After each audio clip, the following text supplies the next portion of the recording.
কিয়ামত যেই দিন হবে, ইসরাফিল আলাইহিস সালাম যেই দিন সিংহায় ফু দিবেন, এর 100 বছর আগে, আজকে আমি অতীব দুঃখের কতদিন বিষয় আগে? জ্ঞাপন করছি আপনাদের কাছে। 100 বছর আগে হঠাৎ করে সূর্য ওঠা বন্ধ হয়ে হতে যাবে। পারে, এটা আমি মানছি।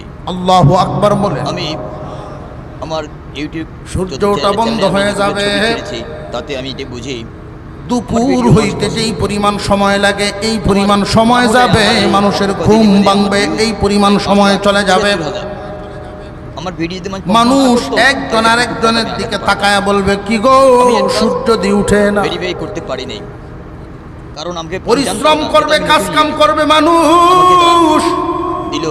আবার তারা শুইতে যাবে, শোয়া থেকে ঘুম ভেঙে আমার উঠবে সূর্য উঠে। যখন আমাকে সুযোগ দিল পরবর্তী মাসে, মানুষ আক্ষেপ করতে থাকবে, আক্ষেপ করতে থাকবে। হঠাৎ করে দেখা যাবে একদিন এই সূর্য পশ্চিম দিকে উড়া শুরু হয়েছে।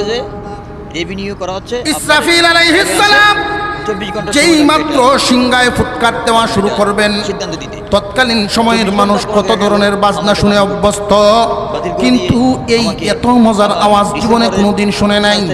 মানুষ খুব আরামের সাথে গ্রহণ